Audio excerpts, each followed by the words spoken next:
Jason, lovely to speak to you about The Aftermath. What a film. Very brutal at some point. Yeah. Now, your character kind of feels the war more than anybody else, I think, in this film. How was it filming those kind of big scenes out in the rubble of Hamburg compared to those very intimate, very emotionally intense kind of scenes in the house? It was very cold out there, you know. You know what I mean? It was very cold out there, sitting there in those, those Russians. Look, I think you're right. I think you're right in actually saying that he felt the war. I mean, he was, at this, when you pick it up, he's just spent the last couple of months pushing from, Normandy to Berlin, or almost to Berlin with the Allies. So he'd been at the forefront of the fighting, the viciousness, the scramble, the craziness, the chaos. The refugees, the exodus, the bombs. And then now he's in the middle of, he's gone back to these places. It's like carrying it on even more. Well, he's still in it, and he's seeing even more horror, with rapes and burnings and killings and starvation and riots, and so he's still within it, back over the places he just recently conquered.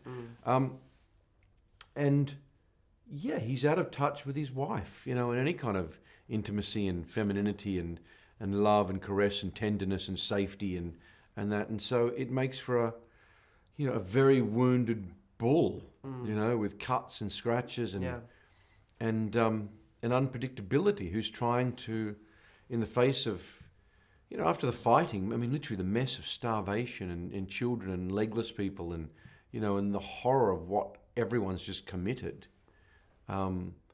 He's trying to find his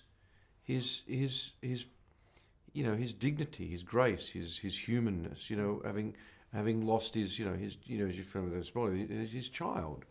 Does doing a film like this kind of change your outlook on life? Yes. Yeah, I mean, it changes. I didn't know much about, how did Germany get picked up? How did neighbours that destroyed and hated each other and committed genocide and how did they all get back together again?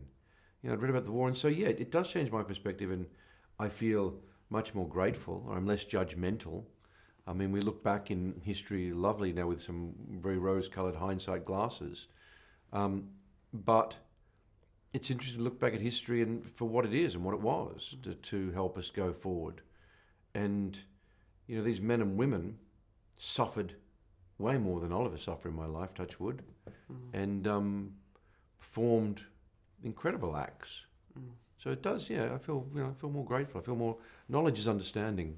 So, that makes me better. And because it was such like an intense film, and your character as well, there's a lot of bottled up emotions there. Yeah. Did you kind of think at the end of every day, like, oh, I just need to go home, have a sleep, you always feel like there are emotions anyway. You have a little glass of red wine. James was wonderful, and Keira was wonderful too. We've worked together in that we didn't feel the need to, do it in scenes where it's not required. So there's a couple of moments where you feel it.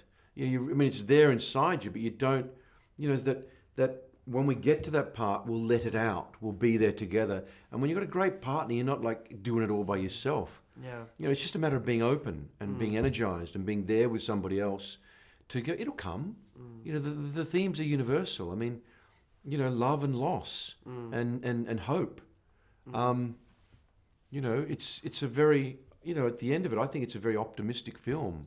And you can say in tension and in grief and in fraughtness, there is great openness. It takes a lot to open up your heart these days. And kind of touching on the subject of grief, how difficult was it to kind of tap into that raw emotion like that? But also it was quite subtle. Yeah. Because at the start of the film, it wasn't on the surface, it was buried deep down. And then as the film went on, you saw it kind of unleash more and more. How difficult was it tapping into that?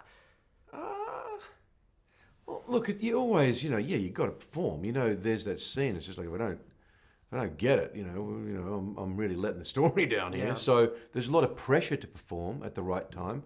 But experience and people and trust, let trust, it'll come. Don't worry. To tap into the loss of a child, I'm a father, so in a way it was easy.